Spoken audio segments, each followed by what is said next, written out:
نبی کریم صلی اللہ علیہ وسلم کی دعوت اور آپ کی محنت کی ترتیب ہے یہ. دو دور ہیں محنت کے. ایک مکہ فتح ہونے سے پہلے کا دور ہے, ایک مکہ فتح ہونے کے بعد کا دور ہے. جب مکہ فتح ہو گیا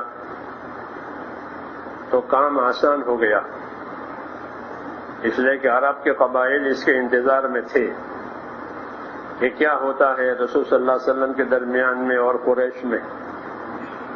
جب مکہ فتح ہو گیا تو قریش کی طاقت ٹوٹ گئی اور حق آسان ہو گیا قبول کرنا, ورنہ اس کی وجہ سے لوگ ماننے میں آگے پیچھے ہو رہے تھے, کیونکہ یہ قریش پیشوا تھے, سردار تھے, یہ چودھری تھے, ان کی وجہ سے رکاوٹ تھی. اب لوگوں میں نرمی آ گئی اور وہ طلب ان میں پیدا ہو گئی. اس لیے حضور صلی اللہ علیہ وسلم نے فتح مکہ کے بعد اپنے ساتھیوں کو دعوت دینے کے لیے مختلف جگہوں پر روانہ فرمایا تاکہ وہاں جا کر کے ان کو اسلام کی دعوت دے, پھر ان کو سکھاوے اسلام. خالی دعوت دے کر نہ چلے آئیں بلکہ رہیں وہاں, لوگ ان کی صحبت سے فائدہ اٹھائیں, ان سے احکام سیکھیں, ان سے سنتیں سیکھیں, ان سے قرآن شریف سیکھیں. اس طرح صحابہ دعوت دیتے تھے, خالی مسلمان بنا کر کے نہیں چلے آتے تھے بلکہ انہیں ان کے پاس رہ کر کے سکھا کر آتے تھے. اس لیے لوگ ان کی صحبت سے فائدہ اٹھاتے تھے, ان کی محنت سے جو ہے ان کی محنت سے دین کے طریقے ان کی زندگیوں میں آتے تھے. محنت بھی دیکھتے تھے, صحبت بھی ملتی تھی, اور یہی دونوں مؤثر ہے دینداری میں کہ آدمی کو صحبت ملے کن کی, کہ اچھے لوگوں کی, جاننے والوں کی, بڑوں کی, تو صحبت بہت مؤثر ہوتی ہے. دوسرے نمبر میں اب اس کی اپنی محنت ہوتی ہے کہ خالی بڑوں کے پیچھے پیچھے چلنے سے کچھ نہیں آتا. ہاں, بڑوں کی راہ لے, بڑوں کے طریقے اختیار کریں, ان کا طرز حاصل کرے, پھر اپنی محنت بھی لگاوے. یہ دونوں باتیں جمع ہوتی تھی, صحبت, محنت. اب کوئی کمی نہیں رہ جاتی تھی, اپنے اپنے استعداد کے مطابق لوگ ترقی کرتے تھے اپنی دینداریوں میں.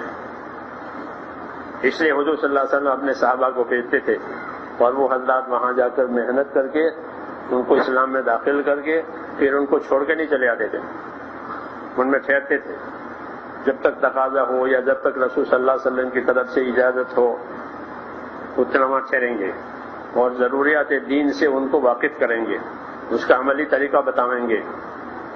پھر ان میں سے کسی بعضوں کو مدینے لے کر آ جاتے تھے کہ تم مدینے چلو ہمارے ساتھ, اور وہاں پوری بات دیکھو, پورا کام دیکھو, پورا دین دیکھو. اس سے پوری چیز ان کے سامنے آ جاتی تھی. یہی محنت کا طریقہ ہے. تو آج ذکر ہے خالد بن ولید کو بھیجنے کا. خالد بن ولید سن 8 ہجری میں مسلمان ہوئے ہیں فتح مکہ سے پہلے, اور 11 ہجری میں حضور صلی اللہ علیہ وسلم کی وفات ہو گئی ہے. لیکن چونکہ بہت استعداد والے آدمی تھے تو بہت کچھ کما لیا تھا انہوں نے اتنے دنوں میں. فتح مکہ کے بعد حضور صلی اللہ علیہ وسلم نے ان سے کام لیا ہے, کیونکہ وہ کام کے آدمی تھے, ان کے مسلمان ہونے کا آپ کو انتظار تھا. یہ مسلمان ہو جاوے, ہمارے کام میں آ جاوے تو ہم اس کی خوب قدر کریں. تو وہ اسلام لے آئے. پھر ان کو حضور صلی اللہ علیہ وسلم نے کام میں لگایا, بڑے بڑے کام ان کو دیے. آج اسی کا ذکر ہے کہ خالد بن ولید کو نجران بھیجا تھا. نجران کا علاقہ ابھی بھی سعودیہ میں ہے, یمن کی طرف, مکے سے مشرق کی جانب میں ہے, تقریباً 900 کلومیٹر پر ہے. نجران مشہور جگہ ہے. تو نجران کے رہنے والوں کی طرف خالد بن ولید کو حضور صلی اللہ علیہ وسلم نے بھیجا تھا دعوت دے کر کے. اسی کا ذکر ہے کہ رسول صلی اللہ علیہ وسلم نے خالد بن ولید کو بنو حارث بن کعب, یہ قبیلہ تھا وہاں کا, ان کی ہدایت کے لیے نجران بھیجا اور یہ فرمایا کہ ان کو دعوت دینا اسلام کی, ان سے جنگ جہاد نہیں کرنا, ابھی ان کو دعوت دینا, 3 دن تک مسلسل ان پر محنت کرو, اگر وہ قبول کر لیتے ہیں تو بس ہمارا کام ہو گیا, ہاں وہ نہ مانے تو پھر جنگ جہاد کا حکم ہے. یہ فرمایا تھا, کیونکہ اصل یہ لوگوں کو دیندار بنانا.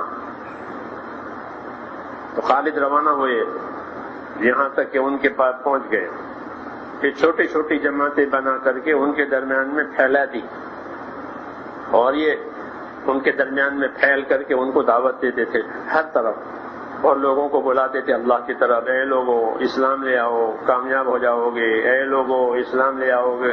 ہاں، یہی طریقہ ہے، تواضع کے ساتھ، عاجزی کے ساتھ، خوش اخلاقی کے ساتھ دعوت دی جاتی ہے۔ ڈنڈے کے زور سے کوئی چیز نہیں چلتی، ڈنڈے کے جواب میں ڈنڈے آئیں گے، اخلاق کے جواب میں اخلاق آتے ہیں۔ تو کہ اے لوگوں اسلام لے آؤ سلامت رہو گے۔ تو ان کی اس محنت پر وہ لوگ مسلمان ہو گئے اور دین میں داخل ہو گئے۔ تو اب کام پورا نہیں ہوا، اب کام پورا نہیں ہوا بلکہ اب کام بڑھ گیا۔ چنانچہ خالد ان کے درمیان میں مقیم ہو گئے اور ان کو اسلام کی تعلیم دینے لگے، اللہ کی کتاب سکھانے لگے، رسول اللہ صلی اللہ علیہ وسلم کی سنتوں کی ان کو تعلیم دینے لگے۔ یہ ہے، یہ طریقہ تھا صحابہ کا۔ اسلام لے آئے ہیں تو اب اسلام سکھاؤ، اپنی صحبت میں اپنی محنت میں ان کو لے لو۔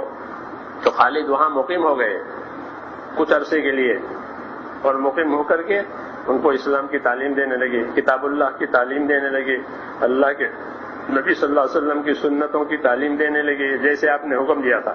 یہی طریقہ تھا، اس لیے کہ وہ اسلام لے آئے ہیں، وہ جنگ اور جہاد کے لیے تیار نہیں ہوئے، اسلام کے لیے تیار ہوگا۔ اب ان کا حق ہو گیا کہ ان کو جاہل نہ چھوڑا جاوے۔ تو یہ کام وہ کرتے رہے اور حضور کو لکھتے بھی رہے، یہ بھی کرتے تھے کہ اپنے کام کی کارگزاریاں، اپنے کام کے احوال مدینے بھیجتے تھے تاکہ اس میں کچھ آگے پیچھے کرنا ہو، بڑھانا ہو، بتانا ہو تو اور مزید ہدایت دینا ہو، وہ آ جائے۔ تو پھر خالد نے حضور صلی اللہ علیہ وسلم کی خدمت میں لکھا، بسم اللہ الرحمن الرحیم، اللہ کے نبی محمد صلی اللہ علیہ وسلم کی خدمت میں خالد بن ولید کی طرف سے یہ خط ہے۔ میں اللہ کی تعریف آپ کے سامنے کرتا ہوں جس کے سوا کوئی معبود نہیں ہے، اما بعد، یا رسول اللہ، آپ نے مجھے بھیجا تھا بنو حارث بن کعب کے پاس نجران، اور آپ نے حکم دیا تھا کہ جب میں ان کے پاس پہنچوں تو ان سے جنگ جہاد نہ کروں 3 روز تک، اور ان کو اسلام کی دعوت دوں، اگر وہ اسلام لے آئے تو ان کے اسلام لانے کو منظور رکھوں، اور ان کو اسلام کے احکام کی تعلیم دوں، کتاب اللہ کی تعلیم دوں، سنت رسول کی تعلیم دوں۔ ہاں، اگر وہ اسلام نہ لانے انکار کرے پھر ان سے جنگ جہاد کرنا ہے۔ تو میں جب یہاں پہنچا تو میں نے ان کو دعوت دی 3 روز تک، جیسے کہ آپ نے حکم دیا تھا، اور میں نے چھوٹی چھوٹی جماعتیں بنا کر کے ان کے اندر پھیلائی ساتھیوں کی، تاکہ وہ ان کو دعوت دیں، کام سمجھا۔ یہ لوگ اسلام لے آئے، اور اب میں مقیم ہوں ان کے درمیان میں۔ جن باتوں کا خدا نے حکم دیا ہے میں ان باتوں کا حکم دیتا ہوں، جن باتوں سے خدا نے منع کیا ہے میں ان باتوں سے انہیں منع کرتا ہوں، اسلام کے احکام بتاتا ہوں، نبی صلی اللہ علیہ وسلم کی سنتیں سکھاتا ہوں، جب تک کہ آپ کا دوبارہ فرمان آ جاوے وہاں تک میں کام کرتا رہوں گا۔ یہ خط گیا، خط حضور کے جہاں پہنچ گیا۔ اب حضور نے اس کا جواب لکھا، اللہ کے نبی محمد رسول صلی اللہ علیہ وسلم کی طرف سے، السلام علیکم، اما بعد، آپ کا خط میرے پاس پہنچ گیا آپ کے آدمی کے ساتھ، اس میں یہ خبر ہے کہ بنو حارث بن کعب نجران کے رہنے والے مسلمان ہو گئے، اور جنگ جہاد کی ضرورت نہیں پیش آئی، انہوں نے وہ دعوت قبول کر لی ہے اسلام کی، اور اللہ کے ایک ہونے کی، نبی کے برحق ہونے کی شہادت انہوں نے دی، اور یہ کہ اللہ نے انہیں ہدایت دی، اللہ نے ان کو ہدایت دی اپنے راستے کی۔ اب آپ ان کو بشارتیں سنائیں، آپ ان کو وعیدیں سنائیں تاکہ ان کا ایمان پکا ہو جاوے، اور آپ واپس آ جاویں۔ لیکن جب آپ واپس آ جاویں تو ان کے کچھ لوگوں کو اپنے ساتھ بھی یہاں لے آنا مدینہ منورہ میں۔ یہ پورا طریقہ ہے نقد جماعت نکالنے کا، جو اب نہیں نکل رہی ہے ملکوں میں، خاص طور سے نقد جماعتیں نکالنے کا ختم، دوسری باتیں پیدا ہو گئی، اور اصل یہ تھا کہ لوگوں کو نقد نکالے اور مقامی کام سمجھاوے اور اپنے کاموں کو استقامت کے ساتھ پورا کریں۔ یہ 3 باتیں اصل ہیں، یہ اس میں اللہ ہمیں اس کی توفیق دے۔ اللہم صلی وسلم وبارک علی سیدنا محمد النبی الأمی وآلہ وصحبہ اجمعین۔ ربنا إننا آمنا فاغفر لنا ذنوبنا وقنا عذاب النار. اللهم اقبل بقلوبنا إلى دينك واقبل بقلوب جميع المسلمين إلى طاعتك. ربنا آتنا في الدنيا حسنة وفي الآخرة حسنة وقنا عذاب النار. وصلى الله تعالى على خير خلقه محمد.